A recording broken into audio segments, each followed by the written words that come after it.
What if the most decisive blow in a war is not struck amid roaring guns or advancing armor, but deep in the invisible corridors where no one is watching?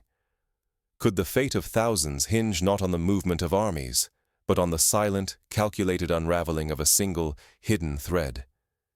This is the story of how a war's course can pivot in the shadows, far from the thunder of the front lines. Imagine a single, silent operation unfolding far from the front, a place where the fate of thousands pivots on rails and in shadowed switching yards. Deep inside eastern Ukraine stands a fortress of steel and concrete, Pavlograd. But what makes Pavlograd more than just a name on a map? Why did its destruction send shockwaves not only through the battlefield, but through the corridors of power across continents? Pavlograd was far more than just a station. It served as the beating heart of Ukrainian logistics in the Donbass, channeling over half of every troop, tank, shell, and ration bound for the front. Through this vast junction, the war's lifeblood pulsed, sustaining defenses, fueling counterattacks, and keeping hope alive under siege. In the cold logic of war, Pavlograd was not just a node, it was the main artery, a single point whose health determined the very survival of entire armies. Its loss would not be a mere inconvenience. It would unleash a supply catastrophe, threatening to freeze an entire front within days. If Pavlograd fell, Ukraine's armies would be forced onto perilous, winding detours, stretching hundreds of kilometers, all under relentless fire from missiles and warplanes. Rapid recovery would be a fantasy. Frontline brigades would be left exposed, weakened, and dangerously isolated. To understand the magnitude of this, consider historical parallels. In the Second World War, the German capture of the French railway hub at Amiens in 1940 cut off the British Expeditionary Force from southern France, forcing the desperate evacuation at Dunkirk. Similarly, in the Persian Gulf War of 1991, coalition forces targeted key Iraqi supply nodes, crippling their ability to reinforce or resupply frontline units. Pavlograd fit this familiar mold, a single hinge on which the entire outcome could swing. Ukrainian command understood the stakes. Determined to make Pavlograd impregnable, they ringed it with layers of air defenses, melding Soviet-era shields with Western precision. They believed their logistical heart was unbreakable, shielded, secure, and far beyond the enemy's reach. The defenses were not just hardware, but a careful choreography of radar sweeps, communication jamming, and constant patrols. Pavlograd's guardians were trained to expect everything, except the unimaginable. But the risk was absolute. If this critical hub collapsed, it would not just disrupt supply lines, it could unravel an entire front, reversing fortunes in a single night and shifting the balance of the war. The great strategist Karl von Clausewitz once warned that the center of gravity in any conflict is both the source of strength and the greatest vulnerability. Pavlograd was both for Ukraine. So how do you destroy a node that is so vital, so heavily defended, without ever sending troops through its gates? How does an operation move from the shadows to the decisive strike that changes everything? The answer starts long before the first missile leaves the launcher. To uncover how this operation was conceived and executed, we must step into the world of intelligence, deception, and surgical precision. The plan's roots stretch deep into months of surveillance, subterfuge, and technological chess. In the language of spies, this was not a strike. It was an orchestration. Why was Pavlograd not merely important, but utterly irreplaceable? Picture a single city standing at the crossroads of an entire war. Pavlograd was that city, a rail nexus where every major supply line between central Ukraine and the Eastern Front converged. If anything moved toward the Donbass, it almost certainly passed through Pavlograd first. The city was a living artery, much like the famed Red Bull Express in World War II, which kept Allied armies supplied in their relentless push across France. Remove that artery, and the momentum dies. Its strategic value extended far beyond simple train traffic. Pavlograd linked Ukraine's largest production and storage centers directly to the battlefield. Alternate routes, if they even existed, would force supply trains to travel hundreds of extra kilometers, transforming a day's journey into many days of peril, while exposing them to constant Russian airstrikes and missile barrages. In a war defined by speed and firepower, time itself became a precious resource Ukraine could not afford to waste. Think of the logistical nightmares suffered by the German army as their supply lines stretched thin on the Eastern Front in World War II, ultimately contributing to their defeat at Stalingrad. But it was not just about trains. Through Pavlograd flowed everything: Western tanks, artillery, armored vehicles, crates of ammunition of every caliber, and the fuel that powered the entire war effort. It was also the primary gateway for troop rotations, letting exhausted brigades withdraw and fresh ones surge forward. Losing this single node would not mean a mere slowdown, but an instant and paralyzing halt, leaving Ukraine's entire eastern war machine gasping for air. What made Pavlograd uniquely vulnerable was geography. There were no true backups. No other junction could take over its role. All major logistical arteries pinched into Pavlograd before spreading to the front lines. It was the single point of failure, an Achilles' heel hiding in plain sight. One could compare it to the ancient city of Byzantium, whose fall in 1453 sent shockwaves through all of Europe. When the core falls, the periphery cannot survive. Ukrainian command saw this threat. That is why Pavlograd became one of the most heavily fortified transport hubs in the country. Its air defenses were layered, combining upgraded Soviet systems with cutting-edge Western technology. From the ground, it looked like a fortress, bristling with missiles and radar. Surveillance balloons floated overhead, and electronic countermeasures blanketed the skies, ready to jam any intruding signal. On paper, it was a marvel of modern defense. Yet the stakes could not have been higher. If Pavlograd fell, Ukraine's logistics would face immediate collapse. Resupply could freeze overnight, and whole sectors of the front would be left dangerously exposed and isolated. The fate of the entire Donbass campaign could hinge on this single rail junction. But if its defenses seemed truly impregnable, what made Russian planners believe they could not just strike, but erase Pavlograd from the map? The answer, as always, lay in patience and preparation. To understand how this fortress city became so exposed, we need to look beyond the visible defenses. The answer lay in a patient, methodical operation, one that began long before the first missile was ever launched. In the annals of military history, such operations have existed before. The Israeli Air Force's destruction of Egyptian airfields in the opening moments of the Six-Day War was not an act of brute force, but the culmination of months of reconnaissance and deception. Victory at Pavlograd did not begin with a barrage of rockets, but with the relentless patience of 1,000 watchful eyes. Long before the first missile carved a fiery path through the night, the true battle was waged in silence, through analysis, surveillance, and the painstaking assembly of secrets in the shadows. For weeks, a tightening web of surveillance enveloped the railway hub.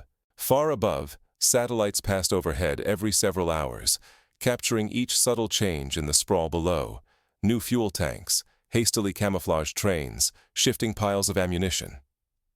Every pixel of these images was cross-referenced with intercepted communications as electronic eavesdroppers monitored traffic controllers, field officers, and logistics chiefs.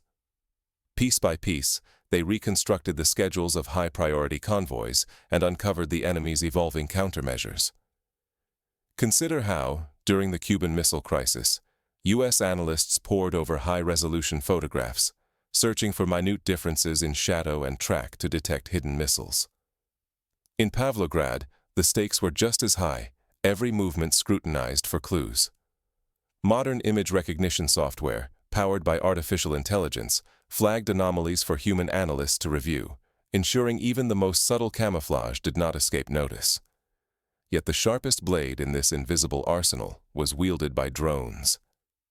Heavy reconnaissance UAVs orbited high beyond the reach of Ukrainian missiles, their sensors sweeping the ground in optical and infrared. They tracked the arrival of fresh armored units, the rotation of weary soldiers, and the discreet dispersal of Western ammunition. This unblinking vigilance fed a living, real-time digital replica of the hub, updating every few minutes and flagging movements that might shift the balance at the front. Revealing the hidden shield of air defenses required its own choreography of risk. Nimble drones darted along the edge of the exclusion zone, baiting Ukrainian anti-aircraft crews into revealing their positions.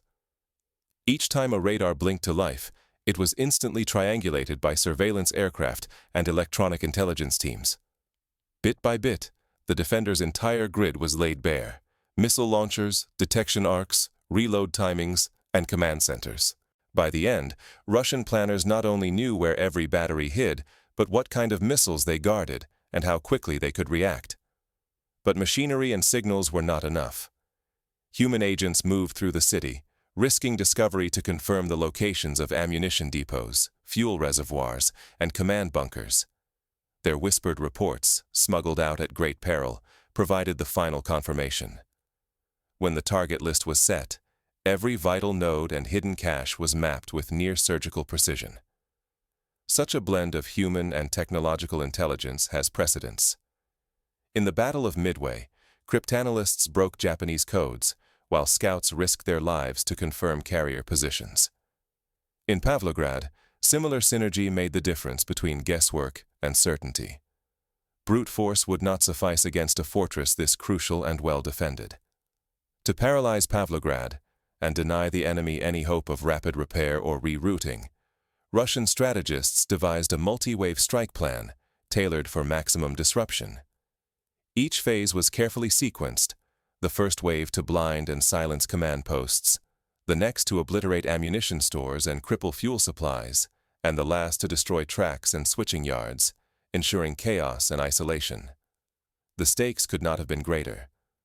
A single overlooked radar, a misidentified warehouse, or a premature launch risked exposing Russian forces, wasting irreplaceable missiles, and handing Ukrainian commanders a propaganda victory.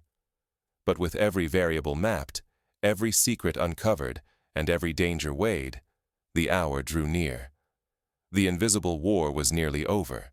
The physical assault was about to begin.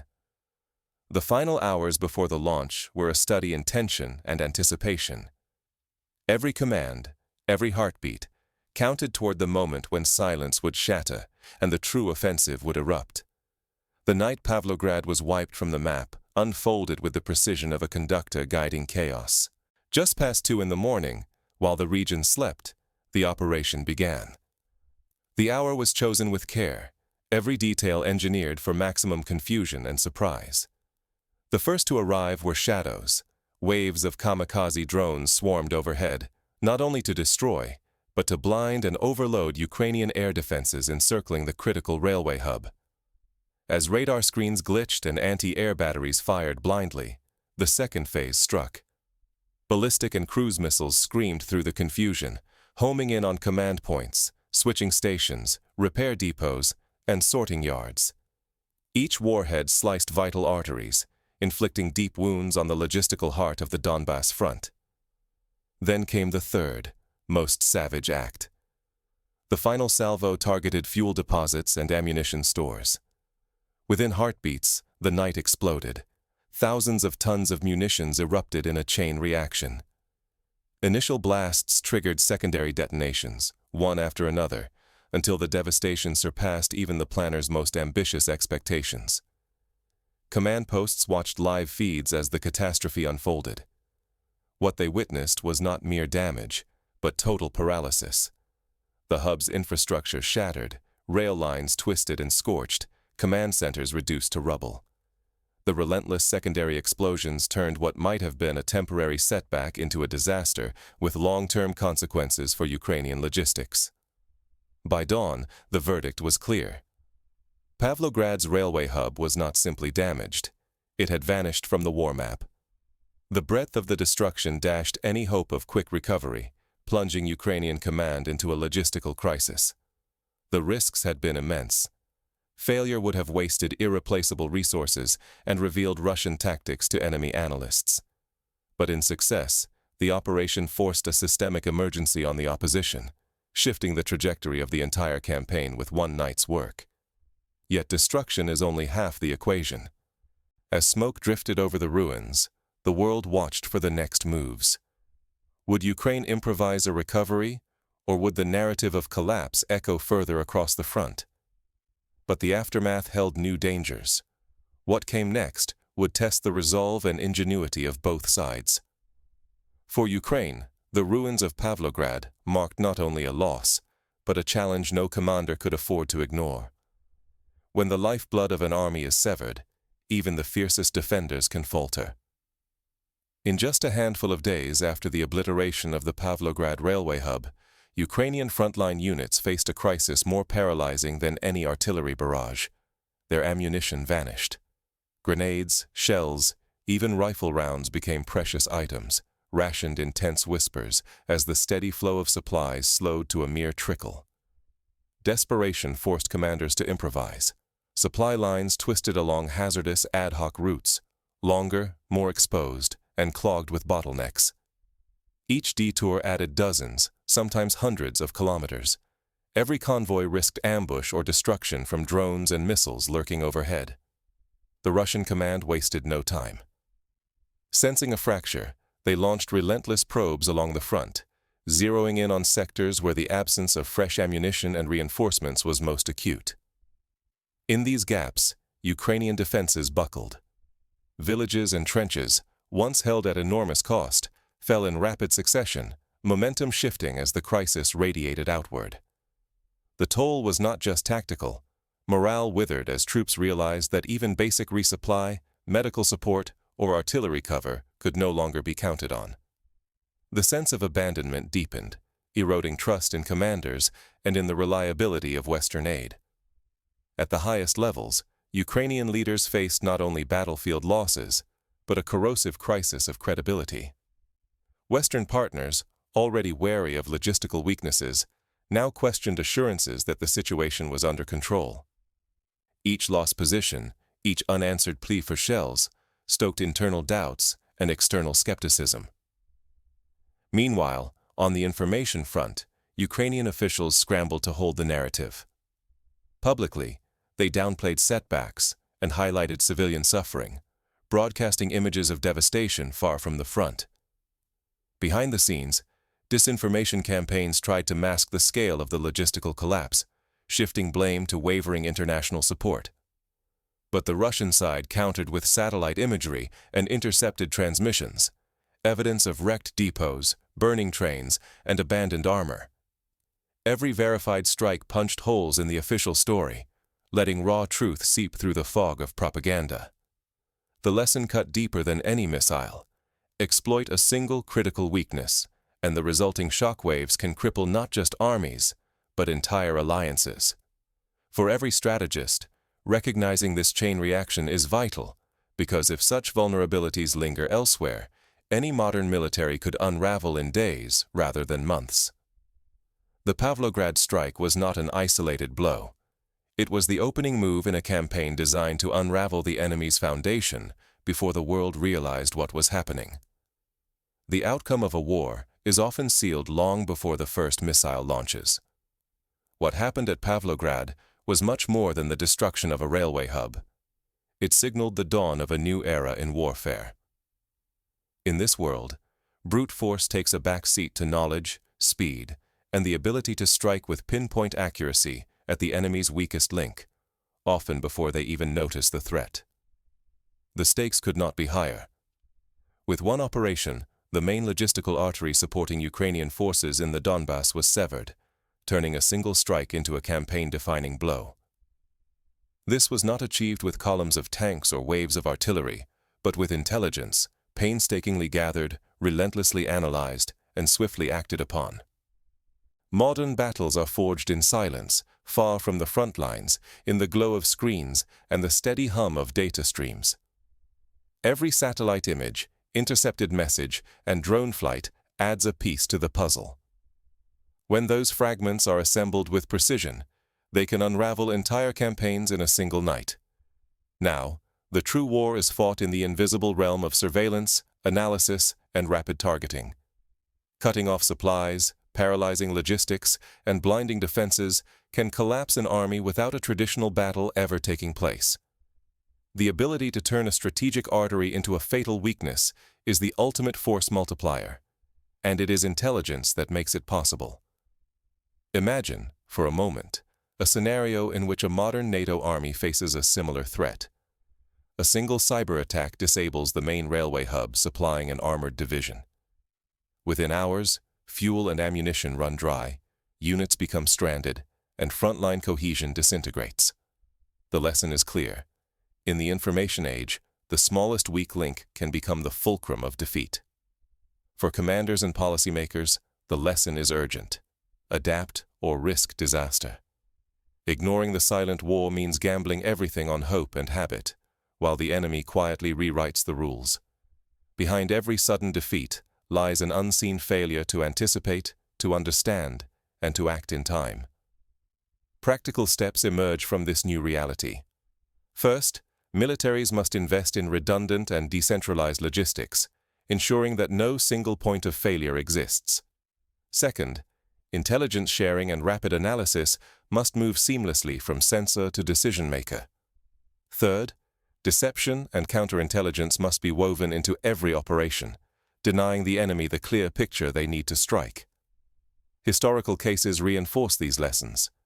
During the Normandy landings in World War II, Allied planners created fake armies and phantom supply depots, successfully deceiving German intelligence and preserving the real logistical arteries from destruction. In the Gulf War, coalition forces used electronic and psychological warfare to mislead Iraqi commanders, masking the buildup of forces until it was too late to react.